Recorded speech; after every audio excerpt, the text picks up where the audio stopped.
Então, nós não poderíamos passar a palavra para o nosso palestrante sem antes falar um pouquinho com Deus. E, para isso, nós vamos convidar o professor Fernando, que vai estar fazendo a oração nesse momento, para iniciarmos a nossa live. Professor Fernando. Boa noite a todos.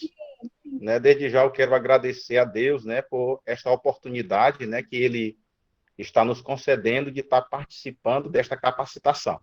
Pois vamos fechar os nossos olhos, todos, e fazer uma oração a Deus, pedindo a Ele, a sua graça, a sua misericórdia e também a sabedoria do céu. Senhor nosso Deus, nosso Pai celestial, Deus Todo-Poderoso, neste momento, meu Senhor, nós estamos aqui reunidos, o corpo docente, meu Pai querido, para poder, Senhor, fazer esse treinamento, participar desse treinamento, aonde iremos tratar de assuntos, meu Deus querido, relacionado à inclusão, meu Pai. Deus abençoe, meu Pai querido, palestrante, desta oportunidade, que o Senhor possa dar sabedoria, conhecimento, meu Deus, do alto, para que possa transmitir os conhecimentos necessários a esta prática pedagógica, Senhor. Meu Senhor Deus, toma direção em tudo e assim abençoe a todos. Que o Senhor possa estar presente, nos ajudando, nos capacitando, nos orientando para este trabalho, que não é fácil. Não é fácil, é difícil, mas nós cremos em Ti, porque a sabedoria vem do alto. E assim abençoe o nosso irmão, nosso amigo Denilson, que vai, neste momento, juntamente com a Simone, Senhor, dar este ensinamento, repassar essas orientações para todos nós. Em nome do Teu Filho Jesus, nós te pedimos e por fé te agradecemos. Amém. Muito obrigado. Amém. Obrigada, professor Fernando. Então, nesse momento, eu gostaria de convidar o nosso palestrante, que ele vai estar ministrando a palestra com a seguinte temática: Educação inclusiva e práticas pedagógicas inclusivas nas escolas, como fazer a diferença na aprendizagem e no desenvolvimento de todos. O nosso palestrante é o professor mestre Denilson Barbosa. Ele é mestre em Geografia pela Universidade Federal do Piauí, especialista em atendimento educacional especializado, professor do IFMA no campus Codó, professor da Rede Municipal de Matões e também membro do grupo de pesquisa e ensino de Geografia da Universidade Federal do Piauí. E várias outras contribuições esse rapaz tem dado. Então, para mim, é um prazer estar aqui mediando a sua palestra, professor. Seja muito bem-vindo. E esse momento agora eu passo a palavra para você. Professora Simone. Oi, Simone. Professor Denilson, um minuto. Eu gostaria que desligassem as câmeras, por favor, que é para que a nossa internet não trave. Eu sei que muitos querem aqui colocar seus rostinhos aqui na live, mas é interessante que a gente desligue para não correr o risco de travar na fala do professor, tá bom? Isso facilita a internet. Pronto, professor Denilson, novamente, a palavra é com você. Obrigado. Boa noite a todos e a todas. Mais uma vez é um prazer estar contribuindo com a educação inclusiva do Ensino de Dias Alta. Agradecer o convite da professora Marlete, que nos convidou, da gestora Jovina, do gestor Johnny, da gestora Régia, das coordenadoras pedagógicas da escola, mas também da Regina e também das profissionais da sala de AE, sala de recurso, da Escola Pedro Castelo. Como eu disse lá no início, quando elas me convidaram, eu fiquei maravilhado com a proposta, porque a gente está percebendo na Escola Pedro Castelo uma escola que se abre para o outro, que compartilha esse conhecimento com a rede, com as outras escolas, com outros professores, não fica apenas no seu gueto, no seu grupo. Educação inclusiva é isso, fazer com muitas pessoas, em muitas mãos, né? Então, fiquei feliz em perceber isso, que a escola está se abrindo para essa nova maneira de acolher, de incluir, e mais ainda, que todos nós estamos nos permitindo nos encontrar. Então, eu agradeço nesse sentido de poder falar com vocês. Hoje vai ser uma conversa que a gente vai estabelecer, muitos chamam de palestra, mas eu convido para nós conversarmos a respeito da educação inclusiva, a respeito de práticas pedagógicas inclusivas, e aí vou abrir espaço para que vocês possam fazer os questionamentos de vocês também, que a ideia é assim que possa construir junto essa perspectiva a respeito da educação inclusiva e das práticas pedagógicas inclusivas. É o momento de a gente poder fazer isso junto, né? Eu gosto de trabalhar de forma dialógica e participativa com os outros. Então, a proposta nossa foi convidado, a professora Marlete, a professora Jovina e Johnny, que a gente pudesse falar com vocês sobre a educação inclusiva e práticas pedagógicas inclusivas nas escolas comuns. Como fazer a diferença na aprendizagem e desenvolvimento de todos? É um desafio, e lembrando que, ao final da nossa fala, além do teu debate e questionamento, vai ter um relato de experiência de um ex-aluno da escola com deficiência paralisia cerebral e cognitiva. Ele vai fazer a experiência dele, que hoje está no ensino médio, que é fruto da escola Antônio de Castelo, né? Já vi esse trabalho. Para iniciar a nossa fala, eu trago justamente um dos autores que eu mais gosto de dialogar, que é Paulo Freire, que ele diz assim: é impossível realizar um sonho se você não tiver intimidade com a sua realidade. E aí eu digo para vocês, que bom que vocês estão buscando ter essa intimidade com a educação inclusiva, reconhecendo as nossas limitações, reconhecendo que nós precisamos aprender a cada dia um pouco mais a respeito de como tornar nossas práticas inclusivas, e de modo que vai se aproximar dessa realidade. Fica mais fácil tornar isso possível. Então, nós temos que nos permitir essa abertura de aprender com o outro. Não ter medo de dizer assim, olha, eu não sei trabalhar com alunos com deficiência, ou alunos com qualificação especial, mas, fulano, me ajuda nisso, em que você pode contribuir? Se permita essa abertura, e aí nós vamos ter envolvimento com isso. E um outro ponto que eu trago para a gente poder iniciar a nossa fala, é uma outra reflexão, de que, como as aves, as pessoas são diferentes em seus voos, mas iguais no direito de voar. E aí, nesse sentido, os alunos público-alvo da educação especial inclusiva, os alunos com deficiência, com dotação, superdotação, com altas habilidades, deficiência intelectual, autismo, ou até mesmo com alguma dificuldade de aprendizagem, todos eles têm seus direitos, suas capacidades de aprender. São todos diferentes, mas somos iguais nesse direito, que temos o direito de aprender, e na nossa maneira peculiar de aprender. E é nesse sentido que eu provoco vocês, para a gente poder pensar que, quando se fala em educação inclusiva, a primeira palavra que vem à nossa mente é relacionar isso com os estabelecimentos escolares, com as escolas, que é um ledo engano, porque a educação inclusiva ela não acontece somente nas escolas. Ela é um dos instrumentos, é uma das instituições que trabalha com isso. Porque a educação inclusiva, ela se dá em todos os ambientes, na sociedade, em casa, no trabalho, na rua, e na escola, por exemplo, é claro que é o maior espaço difundidor dessas práticas, porque não tem como uma escola ser inclusiva se a sociedade não é inclusiva, porque esse sujeito, na escola, o aluno com deficiência ou com qualquer outra peculiaridade da educação especial inclusiva, ele é transitório, ele está de passagem, mas ele é permanente na sociedade como indivíduo, como cidadão. Então, ele precisa estar inserido e incluso na sociedade como um todo, tendo o direito de participar e conviver em todos os espaços da vida em sociedade, não somente na escola, não somente na sala de aula, mas que ele permita para ele. Por isso que a educação inclusiva vai muito além da escolarização, porque a educação inclusiva ela se dá na dimensão informal, no dia a dia nós aprendemos com os outros, ela acontece nos ambientes formais, como em casa, na rua, no trabalho, nos ambientes não formais, que são de ambientes não escolares, como uma associação, uma ONG, uma igreja, todos esses ambientes precisam também ser ambientes inclusivos.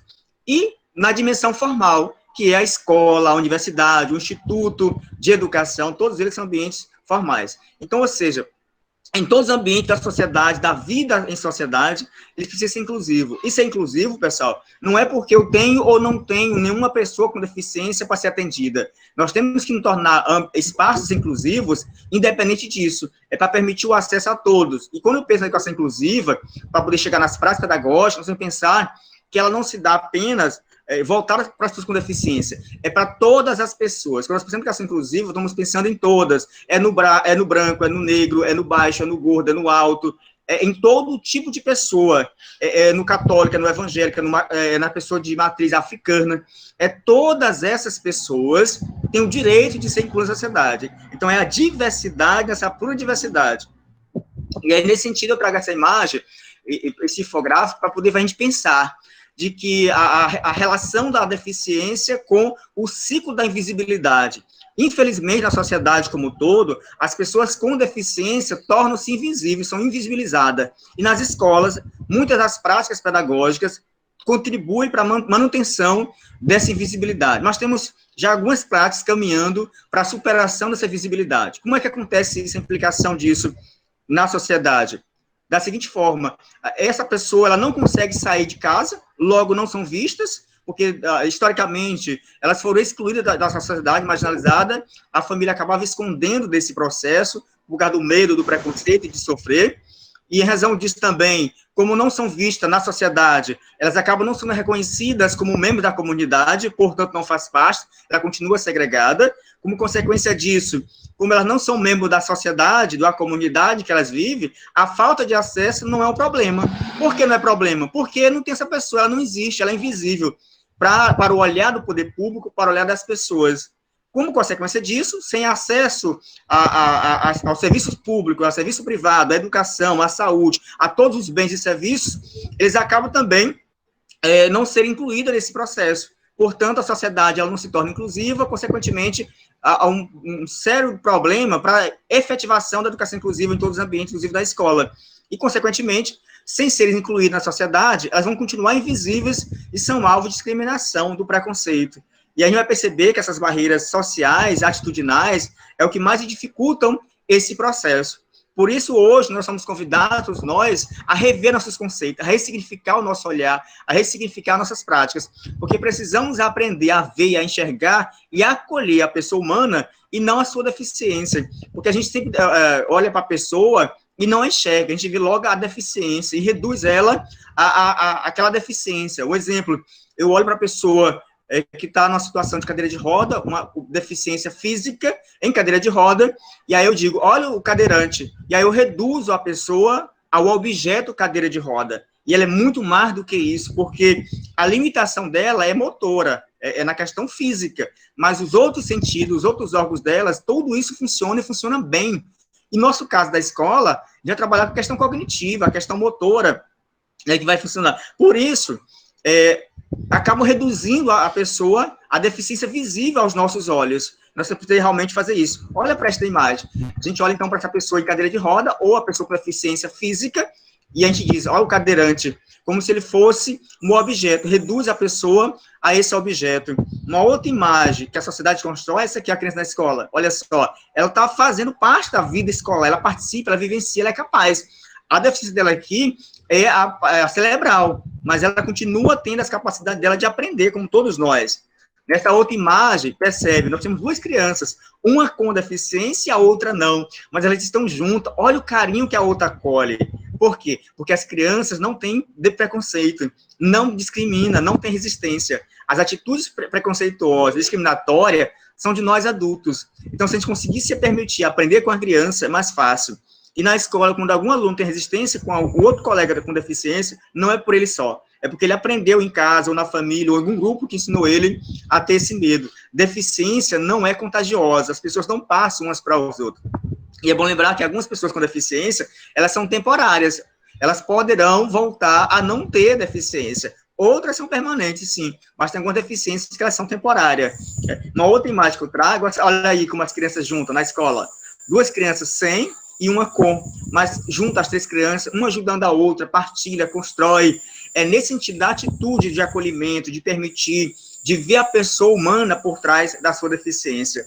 É esses caminhos que a gente vai conversar com vocês hoje para a respeito disso. E aí eu provoco vocês. Educação especial é a mesma coisa que educação inclusiva?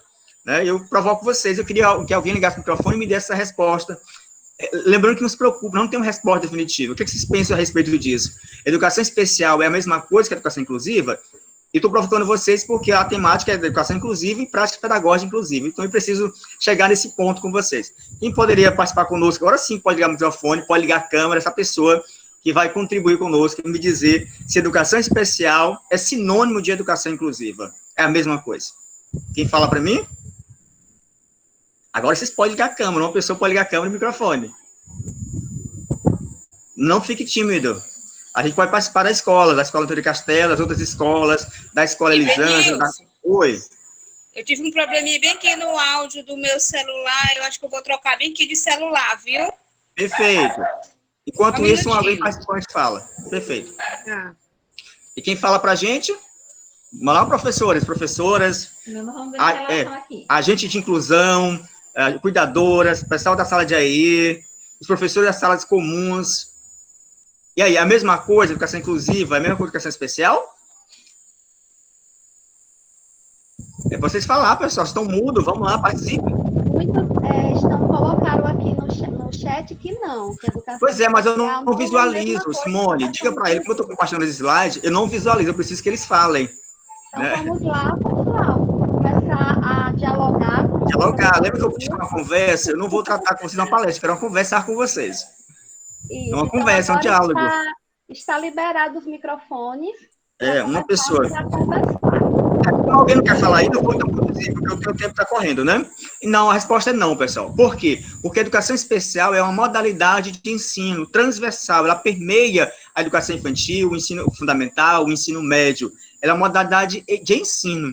A educação inclusiva não é uma modalidade de ensino, pelo contrário, ela é uma perspectiva, ela é princípios norteadores. Por isso que a educação especial hoje ela é tratada na perspectiva da educação inclusiva. Porque anteriormente a educação especial ela era parte do ensino regular, do ensino comum.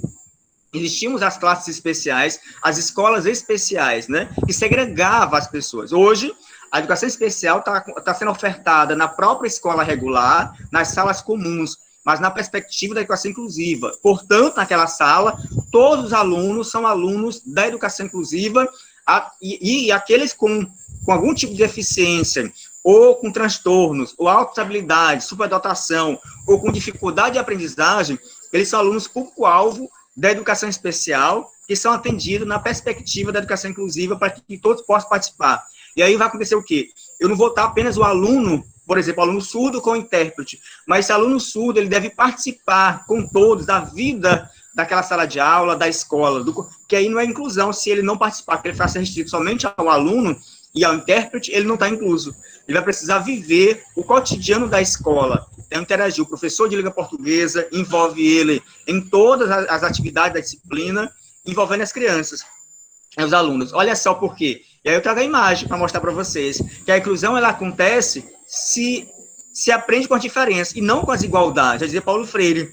Precisamos permitir aprender com os outros nessa diferença. E as crianças, elas podem trabalhar assim junto, botar em dupla, em trio, envolver as crianças com e sem deficiência, com ou sem dificuldade de aprendizagem, e junto elas aprendem, elas constroem, superam e passam a respeitar umas às outras, acreditando na capacidade do outro. Porque, como eu disse na abertura dessa live, no dia, sexta-feira, dia 21, eu disse para vocês que a diversidade é você chamar para o baile, mas inclusão é você chamar para dançar. Eu faço analogia com a sala de aula, com a escola. A inclusão não é simplesmente você matricular essa criança com deficiência ou com alguma dificuldade de aprendizagem e deixar ela lá na sala de aula. Ela vai estar inserida, mas não inclusa.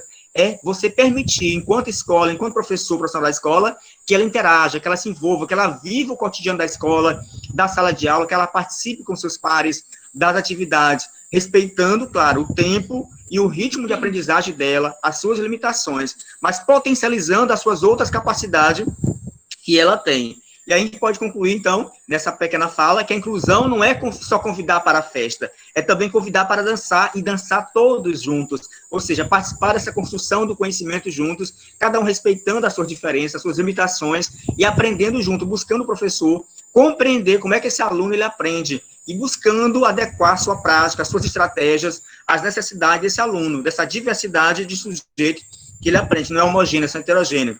E é nesse sentido, nós temos que compreender alguns princípios da educação inclusiva para pensar em práticas pedagógicas inclusivas. A primeira coisa, então, nós temos que compreender e entender, exercitar, que toda pessoa tem o direito de acesso à educação. Veja bem, está colocando bem claro, toda pessoa, não é somente um grupo de pessoas, é todo tipo de pessoa. É o branco, é o negro, é o pobre, é o rico, é o evangélico, é o católico, é a pessoa com deficiência, com altas habilidades, superdotação.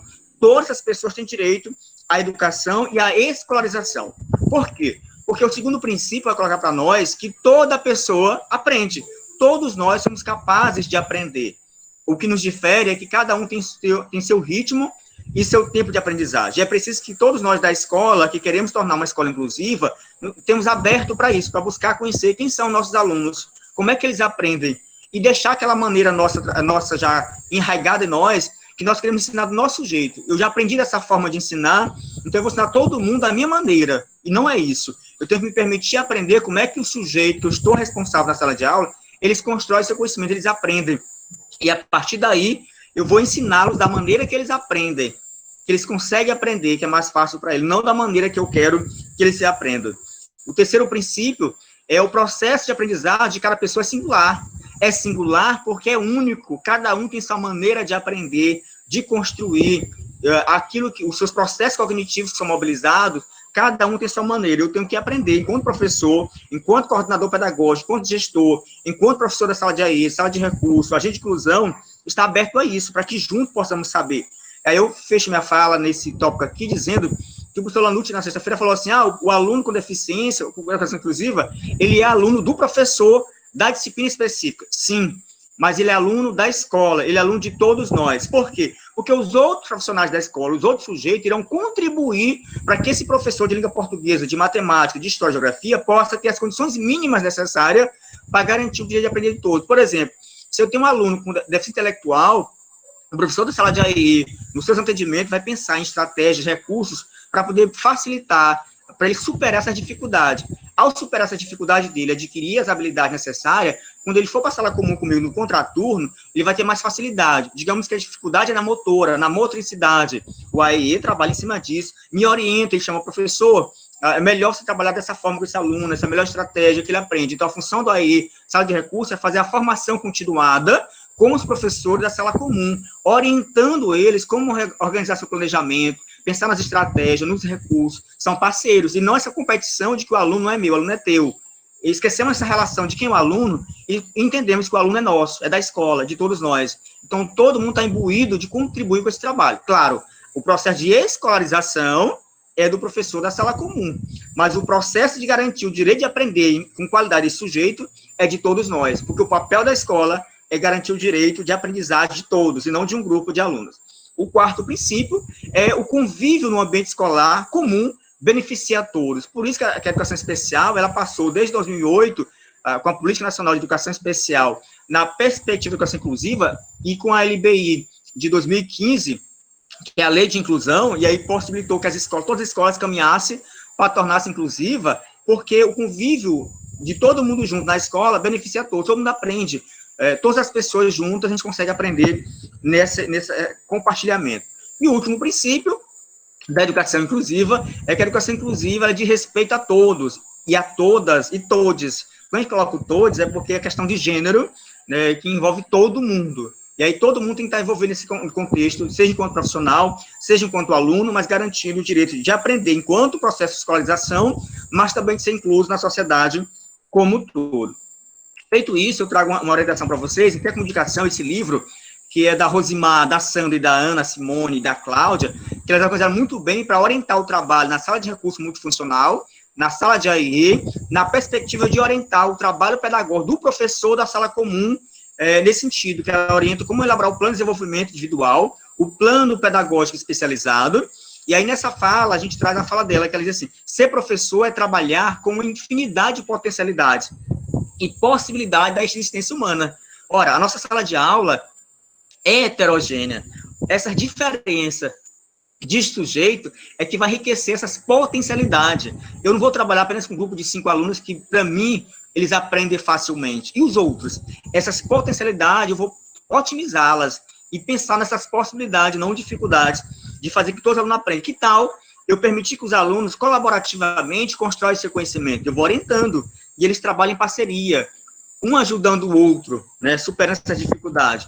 Porque é uma característica da atuação docente mais requerida no universo da educação inclusiva, proposta desde 90, veja que é bem recente. Claro que o mundo inteiro vem discutindo isso, educação inclusiva, mas no Brasil, de forma bem latente, ela ganha força na década de 90, a partir das declarações internacionais que o Brasil é signatário, né? E aí, daí para frente, começa os movimentos sociais a lutar para que a educação inclusiva possa fortalecer. Então, temos um questionamento maior da nossa live de hoje, que é como atender aos estilos de aprendizagem dos alunos em salas comuns e na sala de recurso multifuncional. Por quê? Porque nós temos que entender que o aluno na sala de recurso multifuncional não é qualquer aluno, não é um aluno diferente de outro espaço, é o aluno da sala comum. No contraturno de manhã ele estuda na sala comum e no contraturno ele é atendido dentro do seu horário na sala de recurso multifuncional. Então é uma parceria. O professor da sala comum vai trabalhar o processo de escolarização na sua disciplina específica e a sala de recurso multifuncional vai fazer as intervenções pedagógicas para ele superar a dificuldade na motricidade, cognitiva, social, se for de interação, nessa perspectiva dele poder ganhar essas possibilidades. Então, como, então, fazer a diferença no aprendizado e desenvolvimento de todos os alunos da escola? É pergunta provocativa para vocês, para a gente responder.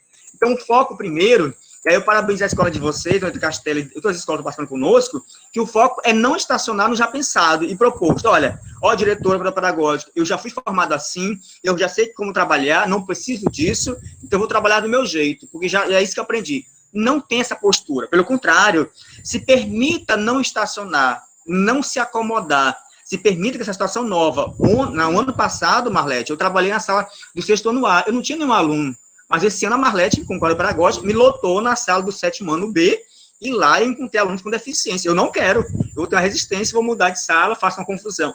Que tal eu não estacionar nisso, não ter resistência, me permitir com essa nova situação, desacomodar, sair das caixinhas, e eu buscar, com as parcerias da sala de comunicação profissional, com outros profissionais da escola, caminhos de eu construir o meu aprendizado, uma outra maneira de aprender com os outros, me permitir essa abertura, construir novos olhares e proposições, criar e projetar diferentes e infinitas possibilidades de intervenções, pois as pessoas são pessoas únicas e repletas de construção dos seus conhecimentos de aprendizagem, né, de singularidades. É possível fazer isso. Uma das possibilidades que eu trago para vocês é que na educação inclusiva, a todos, o direito à escolarização é reconhecido.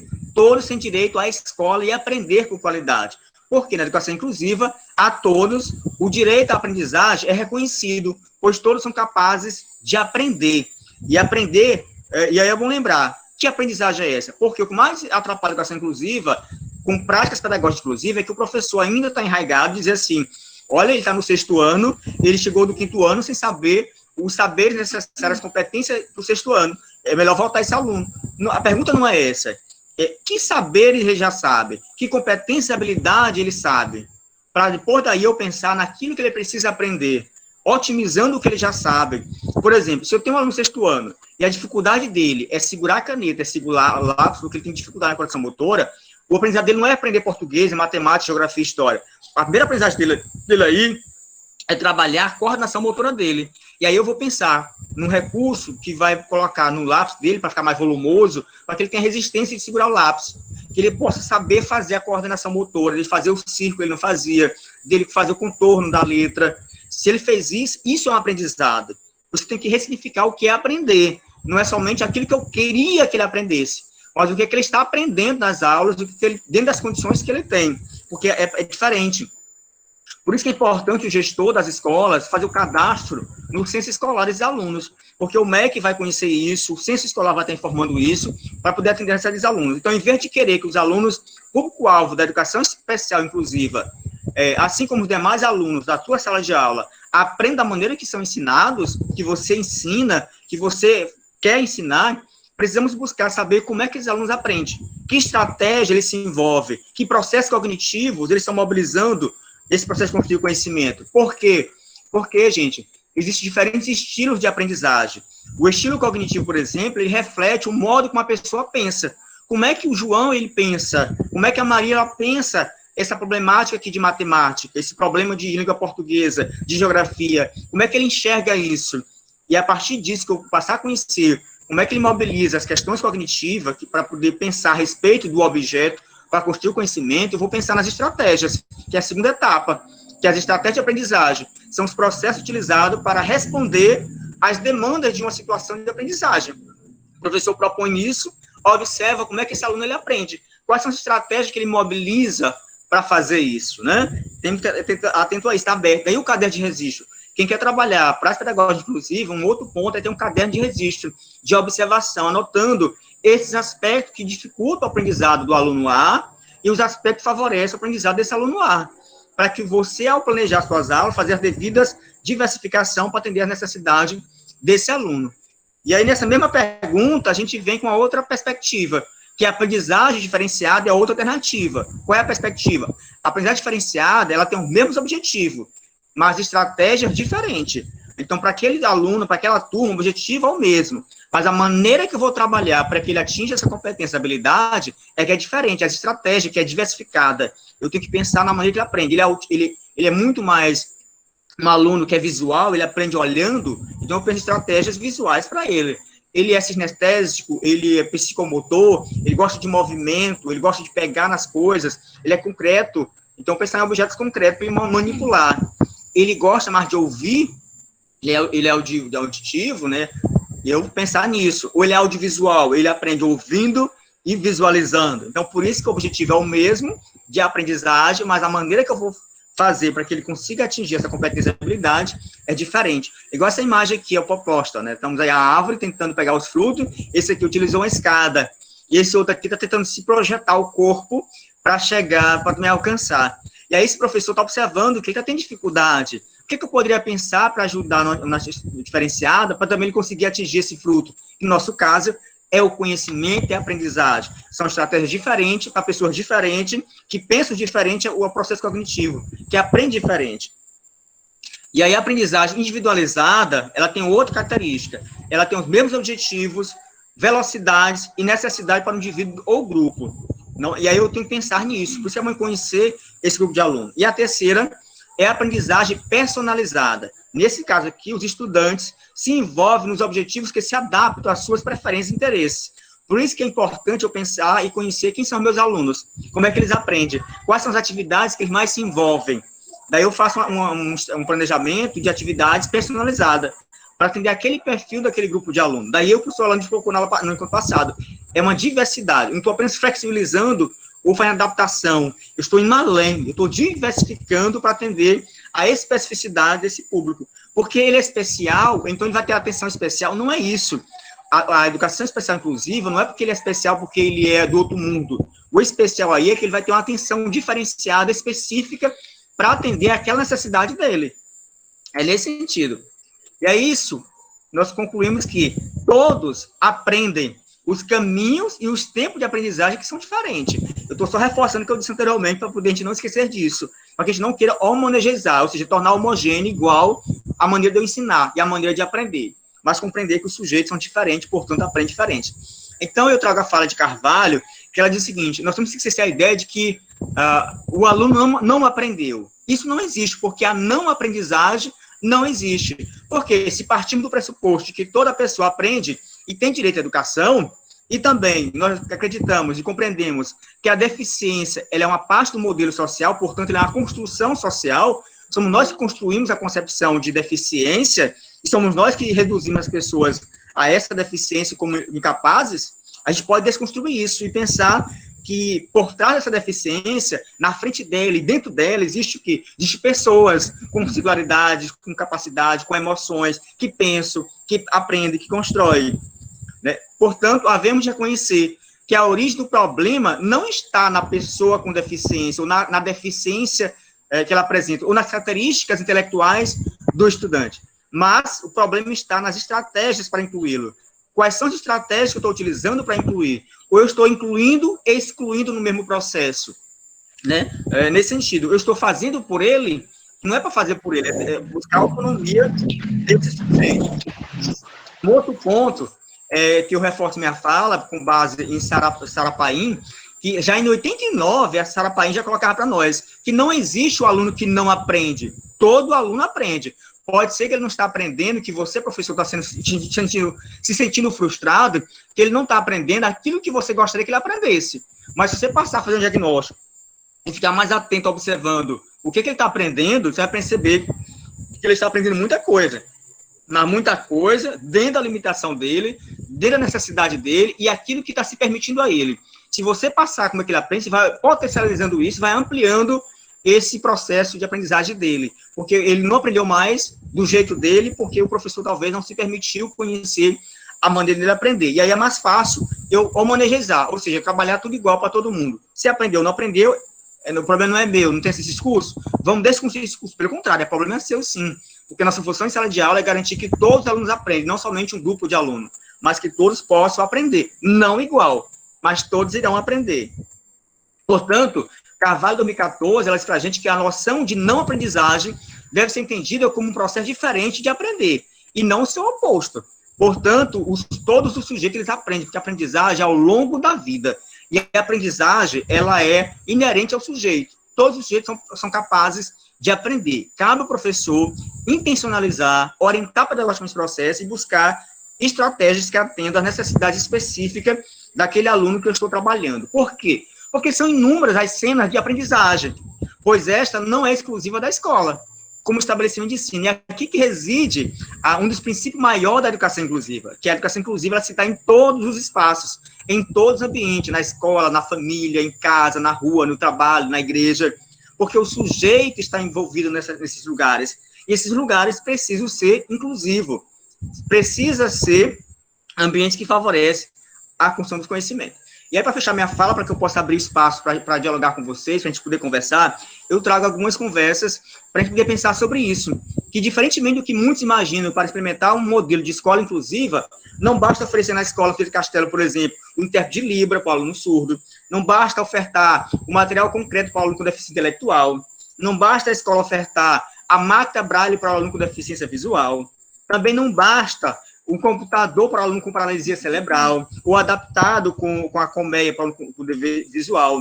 Tal proposta é muito mais ampla do que isso, porque se os profissionais da escola, o gestor, o coordenador, o vigia, o zelador, a merendeiro, o professor, os alunos, a família, não se permitir essa abertura de acolher, de reconhecer que todos são capazes, então o problema maior da educação inclusiva nas escolas hoje, para a pedagógica inclusiva, é a resistência atitudinais, as atitudes sociais, são as barreiras sociais. Precisamos romper com elas e nos permitir interagir.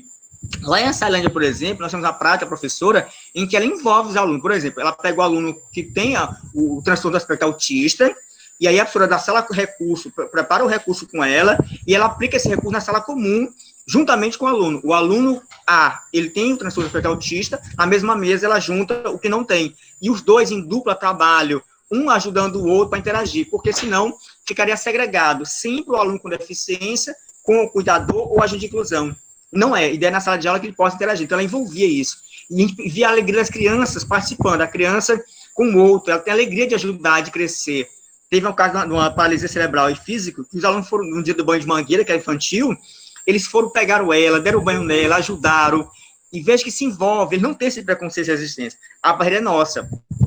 Um outro ponto para refletir com vocês é que na escola inclusiva, o foco central de atuação do professor da sala comum deve ser a aprendizagem de todos os alunos, inclusive dos que apresentam necessidades educacionais especiais. E aqui entra não só a deficiência, mas também aqueles com dificuldades de aprendizagem, inclusive com dislexia. Qualquer fator que venha impedir ou dificultar o processo precisa primeiro ser considerado, avaliado.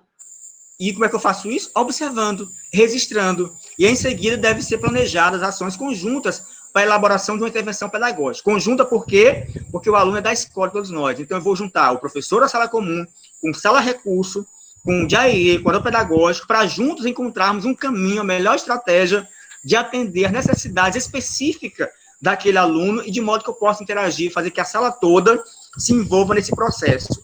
E aí, para fechar minha fala, eu convido você a refletir comigo um trecho de João Guimarães Rosa, no trecho Sertão Veredas. Ele diz assim: mire, veja, o mais importante e bonito do mundo é isto, que as pessoas não estão sempre iguais, ainda não foram terminadas, mas que elas vão sempre mudando, afinam ou desafinam. Verdade maior é o que a vida me ensinou. Guimarães foi muito feliz nisso, né? E aqui tem algumas referências para a gente poder pensar nisso. Depois eu vou disponibilizar esse material para vocês. Agora eu abro a palavra à professora Simone e também abro espaço para discussões, para os questionamentos. Meu muito obrigado. Professor Denilson, parabéns pela brilhante palestra, muito bom mesmo essas colocações. E no início da sua fala, algo me chamou bem a atenção, que eu fiquei assim, meu Deus, é de fato o que acontece. Quando você falou que nós olhamos a pessoa com deficiência e vemos primeiro a deficiência e só após vemos a pessoa. E, infelizmente, professor Denilson, isso acontece bastante. E é algo assim que meio que é automático em algumas pessoas. E com toda a sua fala, eu fui aqui pensando com meus botões e tudo me remetia a uma única palavra, a empatia, gente. Que, de fato, se você se colocar no lugar do outro, ter a empatia, de fato, com aquele aluno, com a situação em que ele vive, com certeza você vai conseguir encontrar estratégias para desenvolver melhor a aprendizagem dessa criança. E um dos pontos também bem importantes que você colocou, professor Denilson, na sua palestra, foi a questão das parcerias. né, as parcerias no interior da escola. E essas parcerias também, ela, além da sala de atendimento, pessoal, é interessante, principalmente também com o agente de inclusão, com o profissional de inclusão que está ali do lado daquele aluno acompanhando. Então, ele é uma peça-chave para ser um grande parceiro seu no interior da sala de aula. E juntos conhecerem de fato, porque se eu me proponho a conhecer o aluno, as estratégias elas vão começar a surgir de uma forma natural. Por quê? Porque quando eu me proponho a conhecer alguém, eu já sei, eu consigo compreender melhor a dificuldade em determinado conteúdo ou não, não é verdade? E então, nesse momento, nós abrimos aqui para o público. No momento, nós estamos com 94 participantes, né, 94 pessoas. Então, vamos dar uma olhada aqui no chat agora. E tem um comentário da professora Raia, da PAI de Caxias, né, onde ela fala sobre a indagação que você fez, professor, a respeito da educação especial, onde ela diz que a educação especial consiste na utilização de ferramentas didáticas específicas para atender as limitações que a criança possui, sejam elas físicas ou cognitivas. A educação especial, no entanto, não possui um papel de integrador da criança com a sociedade, por ser aplicada fora do contexto da educação regular. Então, professor Denilson, qual a sua opinião a respeito dessa citação da professora Raia? Muito bem, boa noite mais uma vez, professora Raia, obrigado pelo comentário, de fato é bem pertinente a sua colocação. A professora Raia, a gente já tem uma experiência com ela aqui em Caxias, e bom saber que ela está agora envolvida mais ainda com a educação especial inclusiva, né, trabalhando com essas pessoas. De fato, ela reforça o que a gente tinha dito, educação especial é uma coisa, educação inclusiva é outra, mas o que está se caminhando hoje é para a educação especial ser inclusiva, nesse sentido de fato, porque nós temos que pensar no sujeito, na pessoa, como ela bem colocou, não é o aluno com deficiência, ou superdotação, ou com dislexia, ou seja, lá qual for a dificuldade dele, que vai se adaptar à escola. Pelo contrário, é a escola e a sociedade que tem que se moldar, se adaptar, se preparar para atender a especificidade desse sujeito. Por isso que eu disse na minha fala no início, eu disse, olha, quando pensa em educação inclusiva, as pessoas acham, vou fazer logo uma rampa aqui porque chegou hoje um aluno com deficiência. Não. Muito antes de ter esse aluno com deficiência na escola, a escola já precisa ser uma escola que esteja preparada para ser inclusiva, né? Nesse sentido, e todos nós, professores, temos que também caminhar para isso. Esse ano eu não estou trabalhando com aluno, público-alvo da educação especial inclusiva, mas ano que vem eu posso trabalhar, ou agora no segundo semestre, então eu tenho que estar preparado para atender isso. É muito mais questão de abertura, de atitudinal. O problema, eu sempre falo nas minhas conversas, que não é a pedra, né? É a atitude. Qual é o uso que eu faço dessa pedra, né? E aí a educação especial não é problema para nós, nem a educação inclusiva. O problema maior nosso é nas pessoas, que tem essa resistência à atitude. E aí, professora Simone, eu queria pegar a fala do professor Ivanilson, que na frente ele pergunta assim, o meu maior desafio é como avaliar os alunos com deficiência. Né, professor Ivanilson? Parabéns pela pergunta, que ele é do ensino médio da Escola Teófilo Dias, né? Não? Ivanilson, é irmão. O irmão dele. Então, que é irmão de É do Antonieta. A Antonieta, né? Porque são irmãos, não parecidos. Pronto. E aí eu vou entrar na fala dele, que ele diz assim, como avaliar? Daí é importante, professor, você ter seu diário de bordo, o registro de observação, a educação especial inclusiva, ela demanda de você um olhar diferenciado, e requer você estar registrando no seu caderno os avanços desse aluno, as dificuldades. Não é somente aquela prova escrita que você faz com os outros alunos, ele vai fazer também aquela avaliação escrita, mas também os aspectos qualitativos, as observações. Por exemplo, professor Ivanilson, pode ser que seu aluno, ele tinha autismo, e aí ele tinha dificuldade de se relacionar na sala, ele é agressivo, e aí você foi implementando atividade estratégia com ele, que ele foi aprendendo a controlar, a não ser tão agressivo, a se relacionar melhor. Isso é um aspecto que vai ser avaliado também.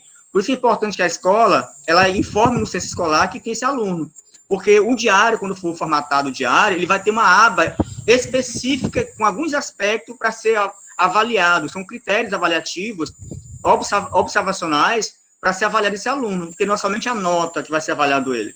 Lá nesse diário tem um aspecto que você observa, por exemplo, ele já consegue melhorar a coordenação motora dele, ele já consegue relacionar, era aquele aluno que tinha dificuldade na fala, e ele já consegue oralizar melhor, né? É um aluno que tinha dificuldade cognitiva, deficiência intelectual, então ele tinha dificuldade nesse processo cognitivo, e aí você implementou atividades com ele, por exemplo, ele tem dificuldade com os números e a questão da associação dos números. Você pode trabalhar com a cartela, você pega a cartela de ovo, você decora essa cartela de ovo, lá você coloca os cavalinhos, enumera, e faz em duplas o jogo de dado para poder avançar, ele reconhecer os números. Se for na língua portuguesa, trabalhar a questão da linguagem oral com ele, a partir desse jogo, se vai adaptando a estratégia para poder fazer essas questões. Ele precisa aprender a trabalhar nesse sentido, observando. Então, os aspectos observacionais são importantes na avaliação. Um outro ponto é sentar os professores dessa turma e conversar junto. Por quê? Porque senão você de história puxa para um lado, de matemática para o outro, e assim não vai dar certo, porque esse aluno se perde. Padronizar o discurso de vocês no sentido de que nós temos o mesmo aluno na sala do 6º ano, do 7º ano, do 9º ano. O que nós vamos fazer com ele? Pensar em estratégias que facilitem o aprendizado dele, que favorecem a construção do aprendizado dele. Esses aspectos observacionais, que acontece muito na escola comum, reter esse aluno. Ele não sabe o mínimo do 6º ano. Mas a ideia não é essa. É primeiro saber como é que esse aluno chegou no 6º ano. O que é que ele já sabe? Quais habilidades que ele tem? Que habilidade dele está comprometida? Que dificuldade ele está enfrentando? E aí eu vou avaliar. Ele chegou aqui no primeiro bimestre desta forma. No segundo bimestre, ele já avançou. Ele já consegue escrever, ele já consegue participar, ele já consegue interagir. São esses aspectos que eu vou estar avaliando, muito embora também avaliar aqueles aspectos lá exigidos pela escola. Mas o meu foco não é só aquilo. Eu tenho que avaliar também esses outros aspectos desse sujeito. O problema maior nosso, a gente faz nas escolas é isso. Eu quero avaliar o aluno com deficiência da maneira que eu avalio o aluno sem deficiência. Sem respeitar as especificidades desse sujeito. Não é a comparação. Eu tenho que avaliar o aluno com deficiência na relação com ele mesmo. Como é que ele estava aqui e como é que ele chegou agora no segundo bimestre. O avanço que ele teve, o percurso que ele fez. Daí a ideia de fazer o seu caderno de registro. Professor Simone.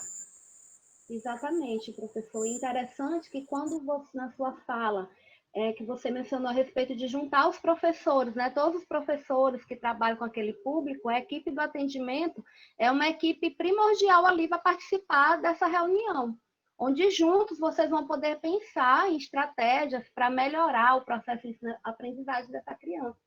Bem interessante. De fato, e quem vai fazer isso, Simone, e quem vai fazer isso é a sala de AE, sala de recurso. O problema, Simone, que a gente percebe nas escolas, é o distanciamento.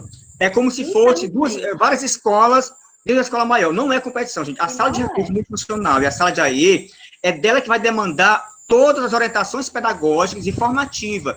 É ela que vai articular com a família, com o professor da sala comum, com a gestão, com todo o profissional da escola. Ela que articula esse processo. Eu encontrei com o professor Ivanildo na dificuldade de avaliação, a professora da sala de AE, da sala de recurso, vai chamar os professores, conversar com ele, ver a dificuldade e apontar caminhos de melhoria, avanço, também apresentar relatórios, como, olha só, à tarde, no contraturno, o aluno X, ele é atendido aqui, ele conseguiu já avançar nisso. Olha, professor, ele avançou nisso. Se você continuar na escola implementando essas estratégias, aliada a outras, ele vai continuar consolidando esse processo. Então, é uma parceria. Me parece assim, Simone, que acontece. O aluno, eu estou falando na sala regular comum, e aí o que acontece? Eu não consigo dar conta dele, eu digo, não, Simone, pega teu aluno, leva tua sala de recurso. E não é, sala de recurso não é espaço de passar tempo de aluno. Eu não consigo ele na sala aprender comigo, eu tenho dificuldade com ele, então eu jogo logo para a sala de recurso. Não é. A sala de recurso não é espaço de socorrão, não é espaço para botar aluno disciplinado, o aluno que não estou conseguindo organizar na sala de aula. Pelo contrário, a sala de recurso é um espaço para fazer intervenções pedagógicas naquela necessidade que ele tem para ajudar, quando ele voltar para a sala comum, ele aprender os processos cognitivos da escolarização dele. É nesse sentido essa parceria. Exatamente, e também não ficar um esperando o outro. O professor, não, deixa eu ver aqui o que é que o pessoal do AE vão vir aqui na sala dizer alguma coisa. Ou então o professor, a sala de atendimento, eu não vou ajudar porque o professor não veio pedir ajuda. Né? Então é uma parceria, é uma via de mão dupla, é você trabalhar em equipe. É bem interessante. Na realidade, se nós formos falar sobre isso, vai a noite inteira, né, professor? Porque realmente são vivências que nós temos que estar observando diariamente no nosso trabalho ali com essa criança. Então, professor Denilson, a Andileide Oliveira, ela não colocou a instituição, acredito que deva ser de Aldeias Altas, ela diz o seguinte, que então, não é como eu sei ensinar, mas sim como o aluno aprende. É isso. Falta essa abertura nossa. O problema, Simone, que acontece, é porque a gente vem da universidade já formado, e a gente já vem com aquela bagagem, nós achamos que tudo que eu aprendi na universidade, eu vou agora despejar na sala de aula, aprender do meu jeito. E não é. E aí, quando eu chego na sala de aula, que eu encontro a realidade, eu tenho que me despedir disso e passar a olhar como é que esse aluno ele aprende. Me permitir com ele, porque é a parceria, porque na educação especial inclusiva, tanto nós ensinamos, quanto nós aprendemos muito mais nesse processo. É muito interessante. Então, todo professor que tem essa abertura de olhar como é que o aluno aprende, que atividade ele se envolve mais. Vou dar o exemplo do autista. O autista, a professora Rita Nogueira, ela tem um aluno autista na sala dela. Só um exemplo, dona Rita. E aí esse aluno, toda vez que ela chega, ele fica irritado. Por quê? Porque ele já gostou desse leque dela, tá com o leque na mão, ele gosta desse leque. Mas a professora Rita fica tomando o leque. Então, todo dia que ele chegar na sala dela, ele vai querer segurar esse leque primeiro. Enquanto ele não segurar esse leque, ele não vai ficar quieto. Porque ele tem a rotina dele, é monotonia. Então, ele já habituou que... Aí a professora Rita tem que observar, olha, ele gosta do leque. Então, esse objeto, para ele, faz sentido. Então, ela pensa em atividades que tem a ver com o leque, que faz associação ao leque. Liga o microfone, professora Rita. Liga o microfone. E aí, professora Rita, esse aluno vai se envolver. E aí eu avalio também. Eu avalio e eu ensino ele. Então, porque ele vai se envolver nisso, ele vai gostar. Então, eu tenho que ficar atento quais são os objetos ou estratégias que esse aluno ele se interessa. E em cima disso, eu vou pensar nas minhas estratégias, nas minhas atividades. E não do jeito que é mais fácil para mim, mas sim do jeito que é mais fácil para ele aprender. De fato. Professora Raia Monteiro, ela tem mais uma contribuição em sua fala, onde ela diz que não é o aluno que tem que se adaptar à escola. A instituição de ensino é que deve se adaptar ao estudante.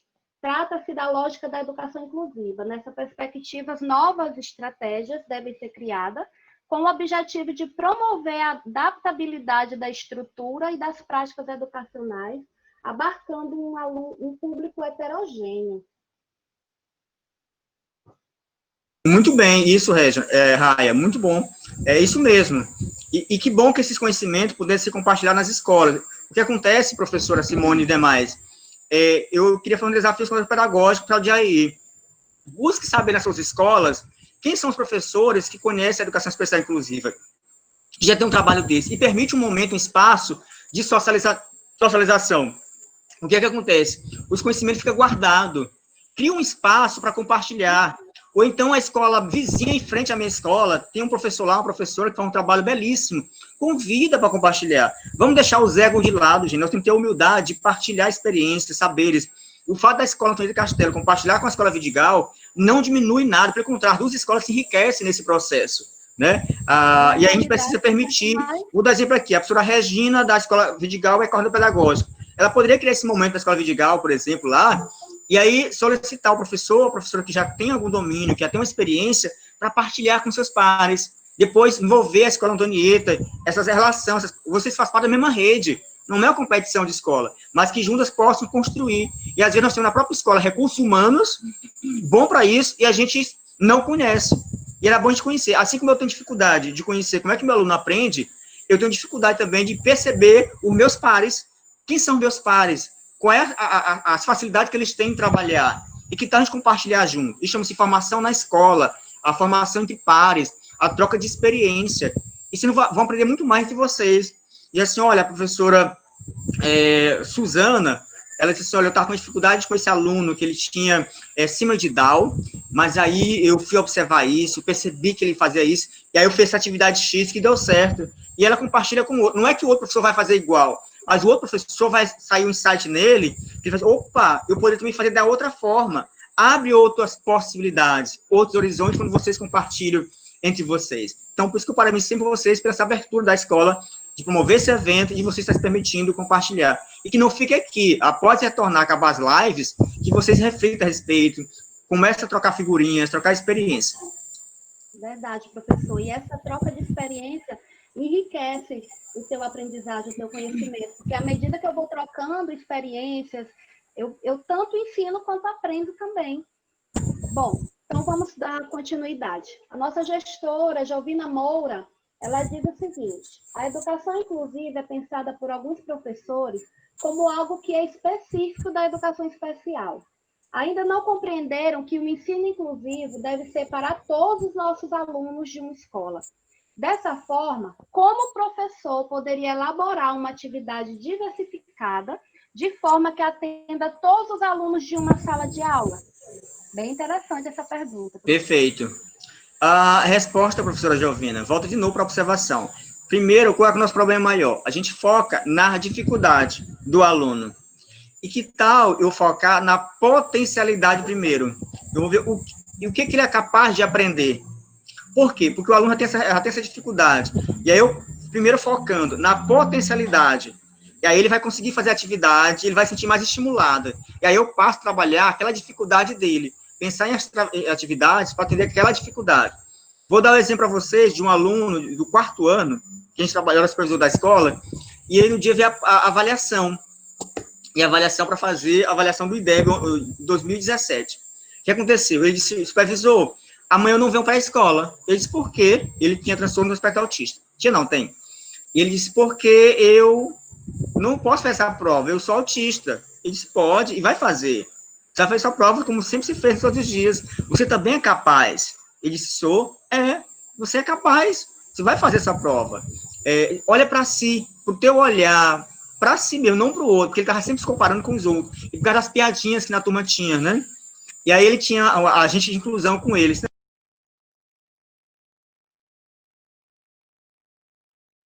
Desculpa, agora que eu estou olhando aqui, o microfone está ligado. Simone, me avisa, Simone. O microfone estava desligado. E eu estava falando. Estava ligado, O meu. professor, estava ouvindo por aqui. É o meu que está desligado.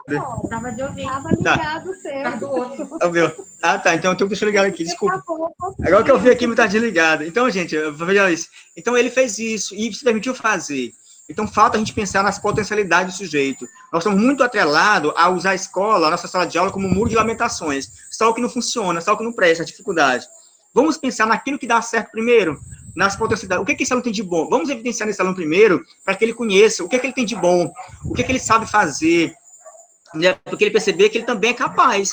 E aí, eu vou aos poucos trabalhando aquela dificuldade dele. Porque você diz, olha, realmente, João, tu tem muita dificuldade, é difícil de ensinar. Vai dar um desânimo nele. Que tal? Olha só, João, olha que atividade tu está conseguindo fazer, olha, tu é bom nisso, né? E aí você vai valorizando isso nele, estimulando, e aos poucos você vai trabalhando aquela dificuldade dele. Que ele vai trabalhar de uma maneira que ele nem percebe que ele tem aquela dificuldade. Ele vai fazendo do jeito dele, da maneira dele. Né? O problema é que nós queremos logo a coisa perfeita do nosso olhar. Nós temos que ter o olhar dele. Vou dizer para vocês que a professora de história, ela tinha um aluno com deficiência intelectual. E aí ela ministrou aula sobre a balaiada, e lá ela falava do Duque de Caxias. E no dia da prova de história, ela perguntou o nome do general lá, do combate lá, da guerra da balaiada. E esse aluno, na prova, o que ele fez? Ele desenhou o Duque de Caxias, mas caixinhos, todo de caixinhos. Ela deu 0 para ele. A mãe dele, que acompanha, visitou a escola, chamou a professora na sala da secretaria e perguntou por que ela deu aquele 0. Ela disse porque ele não respondeu a atividade que eu perguntei sobre o nome do general que fez o combate na balaiada. E a mãe explicou, olha, professora, fique atento. Se você perguntasse para esse aluno o significado desse desenho, daria a resposta. E aí ela chamou a criança na sala, a mãe com a professora, e a criança disse, olha aqui, Duque de Caxinhos, porque ele fez a associação Duque de Caxias com Caixinhos. Então, ele desenhou a figura da pessoa como fosse o Duque, mas fez os caixinhos. Então, ele disse Duque de Caxinhos. É que a sensibilidade do professor de fazer essa relação, de puxar, aprofundar essa discussão. Então, ela foi logo avaliando ele como nota errada, como não tivesse aprendido. Ele aprendeu. Então, da oralidade, muitos alunos com deficiência, se você trabalhar a oralidade com ele, o visual com eles, é muito melhor, atividades concretas, e não querer fazer atividade igual para todos. Quando a gente pensa em atividade diversificada, o conteúdo pode ser o mesmo, né? O objetivo pode ser o mesmo, mas a maneira que eu vou fazer que é diferente. Eu tenho que pensar nessa diversidade para atender esse perfil. Então, no caso dessa criança aí, que tinha a intelectual, ela fez o desenho com a relação associando aos caixinhos para fazer do Caxias, né? Então, nesse sentido que vamos permitir esse aluno a fazer e avançar. Ok? De fato, professor, são as diversificações de estratégias, né, professor? Bom, Nós ainda temos algumas indagações, professor Denilson, mas nós gostaríamos de abrir aqui a oportunidade para um ex-aluno da escola, da Unidade de Ensino Antonieta Castelo, o Francisco Divino Pereira Viana. Ele já está aqui conosco, ele gostaria Isso é bom. de contribuir um pouco conosco. Perfeito. E Simone, e aí depois do relato do aluno, aí eu encerro, viu? Porque eu tenho aula 7h30 no IFMA, viu? Eita, só falta 10 minutinhos. Isso, aí tu junta as outras perguntas numa só que eu faço, porque após o relato do aluno, eu encerro, porque eu tenho que ir para o IFMA. Quer dizer, daqui de casa remoto, eu ministro minha aula remota. Combinado, então. Então, gostaria de convidar o Francisco Divino para falar conosco.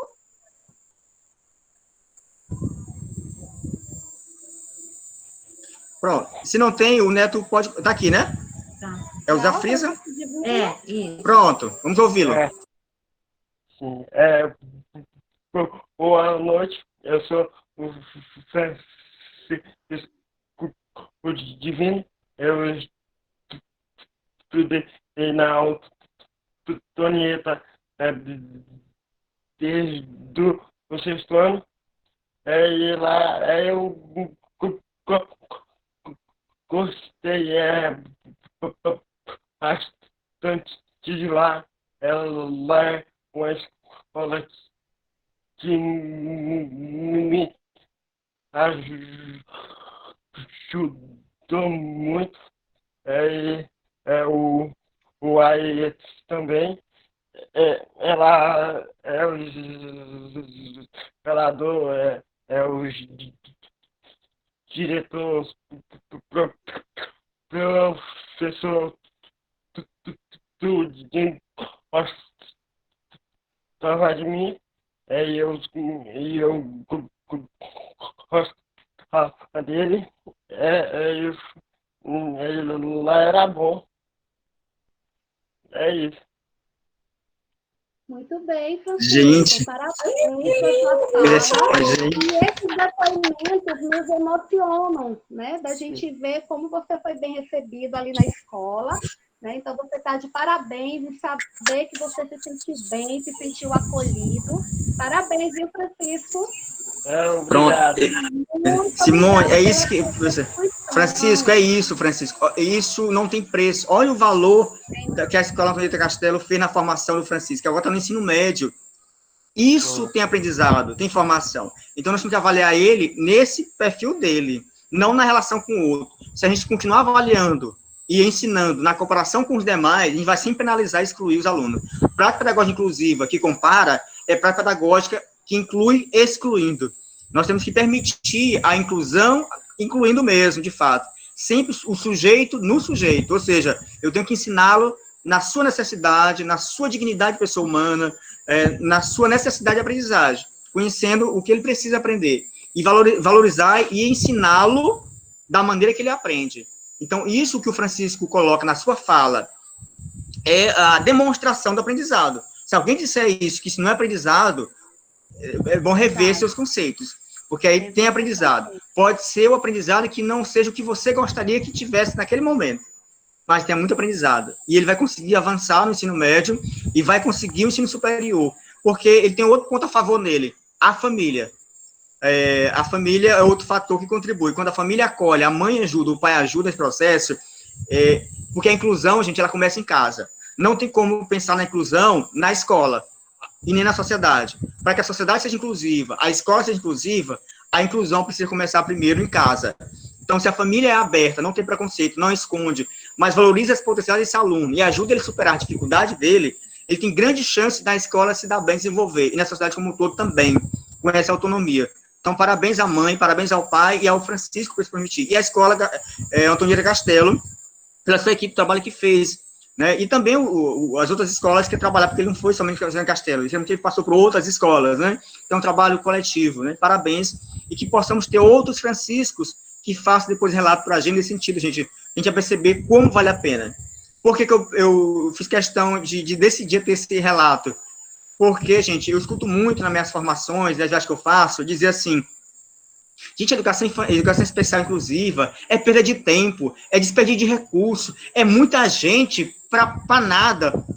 quando a gente escuta um relato desse aí, de um aluno desse, vem confirmar que educação especial inclusiva não é desperdício de recurso, é investimento, dá resultado, melhora, a pessoa tem autonomia, a questão humana se desenvolve. Então, vamos desconstruir esses preconceitos. Vale a pena, temos que nos permitir. Isso é um discurso construído para negar o direito à escola, para não fazer. E aí, para mim não fazer, eu boto desculpas. Então, vamos evitar desculpas e avançar. Simone, eu estou realmente tocado, emocionado de ver isso, porque a gente vê o relato de um aluno, né, e isso nos toca, e diz assim, o nosso trabalho vale a pena, a escola vale a pena. Então, em vez de eu pensar na dificuldade, reclamar com o diretor do pedagógico, vamos juntos dar as mãos e buscarmos a nossa melhor maneira de fazer educação inclusiva em nossas práticas. E não fazer muros e lamentações. Vamos fazer muros para compartilhar a experiência e, nesse muro, construir uma ponte para que a gente possa transpor esse muro das barreiras. E aí, não fazer apenas...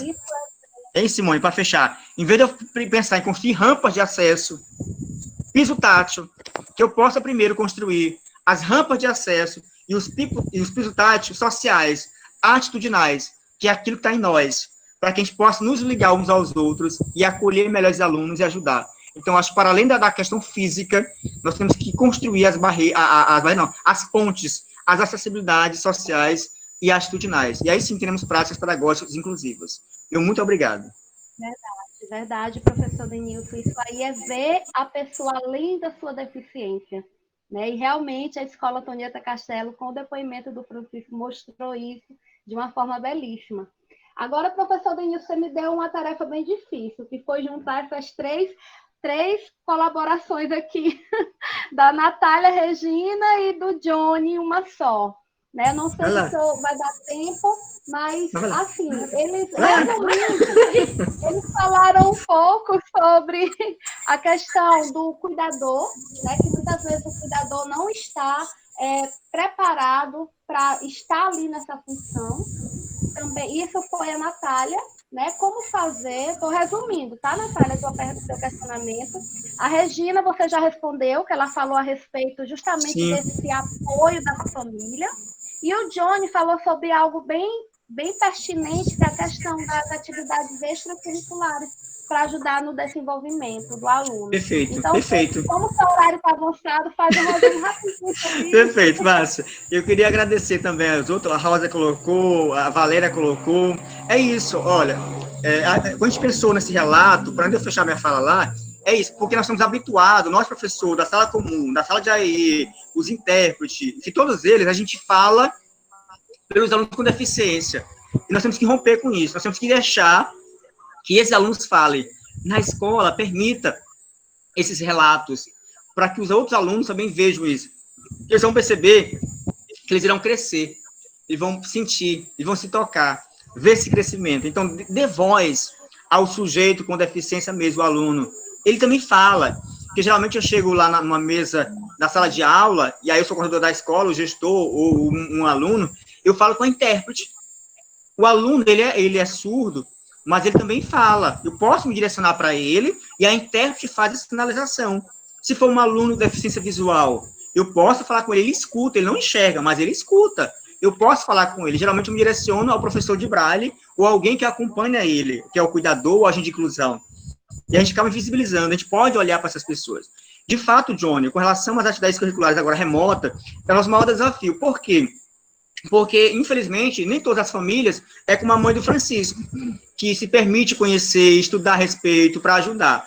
Porque no remoto, em razão da pandemia, nós não podemos, o professor de AE, ou agente de inclusão, ele não pode estar na casa do sujeito, né, por causa do distanciamento social.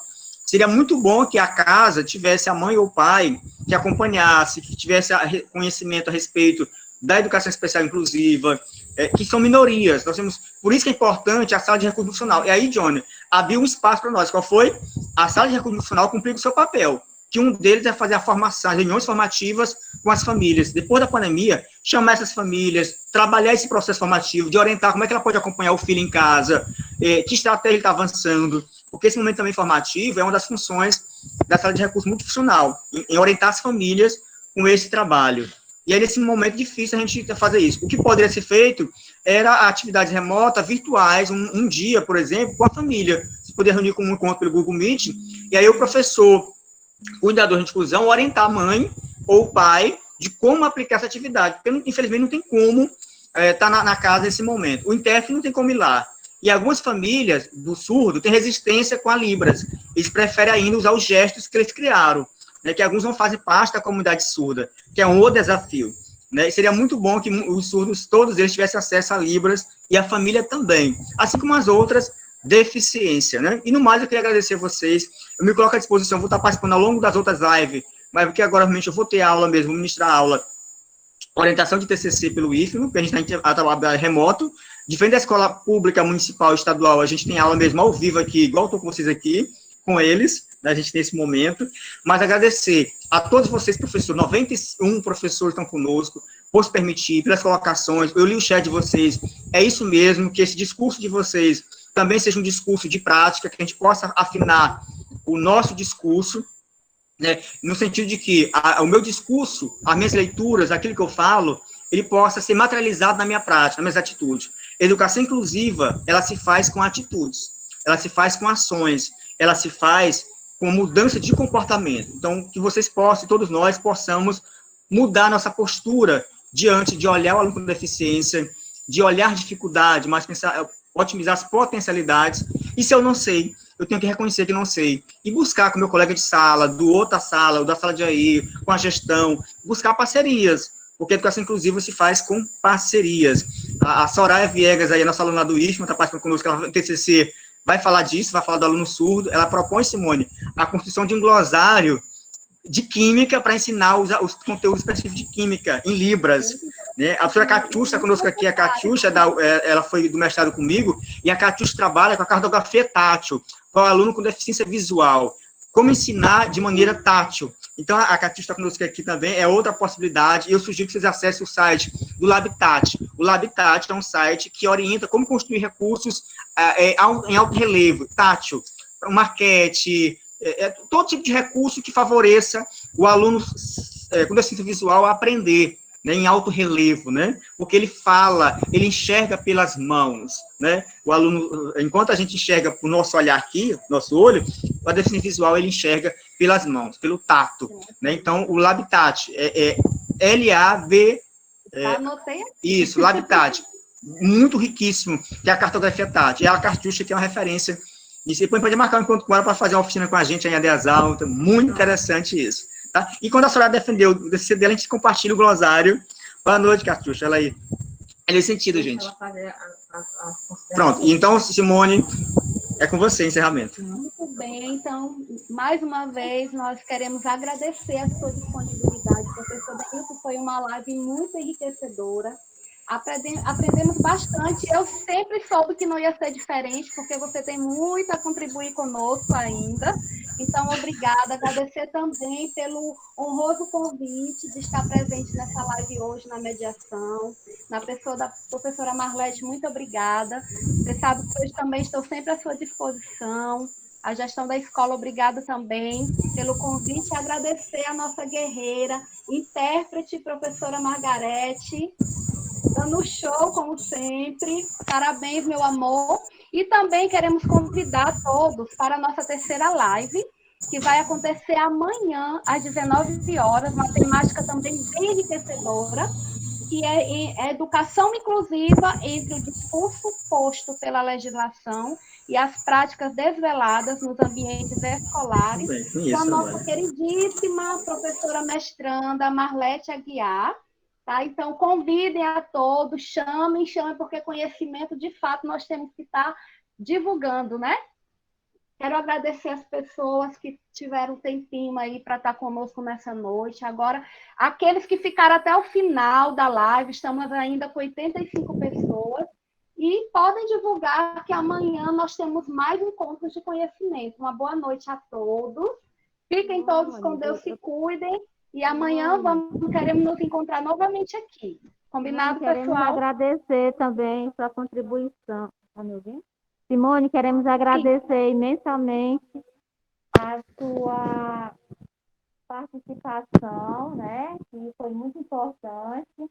Nós estamos sinceramente agradecidos, tanto você como a professora Margarete, né, pela valiosa contribuição. Muito obrigado. E é isso que eu chamo de parceria. É quando um precisa, todos se unem. Muito obrigada mesmo. Essas parcerias são importantes. Eu que agradeço a oportunidade, meu amor.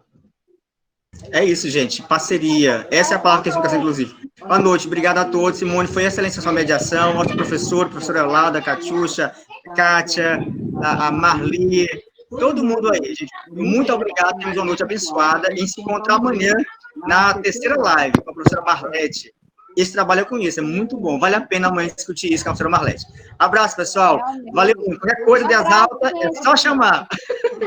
Abraço. Boa noite. Estamos à disposição. Tchau. Com Deus. Boa noite a todos. Obrigada, professora Simone. Foi maravilhosa. Eu que agradeço a oportunidade. Boa noite, meus amores.